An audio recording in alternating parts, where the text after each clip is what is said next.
నమస్కారం.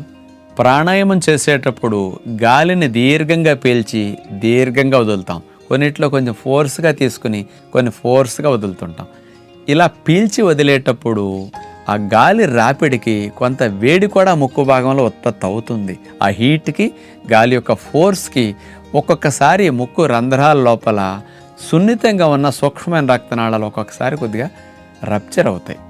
దానివల్ల ఒక్కొక్కసారి మనం ప్రాణాయామం చేసేటప్పుడు కాస్త చీదినప్పుడు కానీ ముక్కు తుడుచుకున్నప్పుడు కానీ రక్తపు రంగు కొద్దిగా మనకి నాప్కిన్కి కానీ కాస్త చేతులకు కానీ అవ్వటం, కొన్ని రక్తపు తుప్పర్లు మన నుంచి ముక్కు నుంచి బయటకు పట్టడం కూడా జరుగుతూ ఉంటుంది.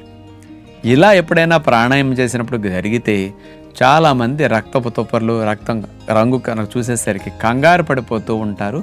ఏమీ ప్రమాదం జరగలేదు, మీరేం ఆదుర్దా పడాల్సిన పని లేదు.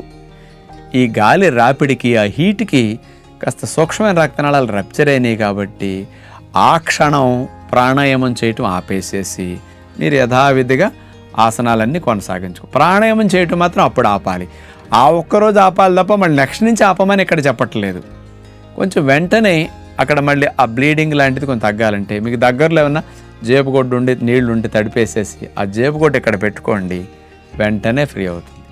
ఇట్లా చేసేసేసి ఈసారి ప్రాణాయామం చేసేటప్పుడు కొద్దిగా ఫోర్స్ఫుల్గా బిగించినప్పుడు కొంచెం మీకు ఇట్లాంటి ఇబ్బంది వస్తుంటే కొన్ని రోజుల పాటు ఆ ఫోర్సు ఆ బిగింపు కొంచెం తగ్గించుకుని నిదానంగా పెంచుకెళ్ళండి.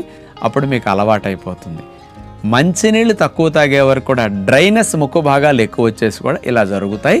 అందుకని యోగ విద్య అభ్యాసం చేసేవారు మంచినీళ్ళని రోజు 4 లీటర్ల క్రమం తప్పకుండా త్రాగాలి. నిదానంగా అభ్యాసం పెంచుకుంటూ వెళితే ఈ ముక్కమట బ్లీడింగ్ అవ్వటం సమస్య కూడా మీకు తగ్గుతుంది. ఎవరికి వచ్చినా ఆ రోజు ఆపండి, తర్వాత మళ్ళీ యథావిధిగా నెక్స్ట్ డే నుంచి కంటిన్యూ చేసుకుంటే బాగుంటుందని విజ్ఞప్తి చేస్తూ నమస్కారం.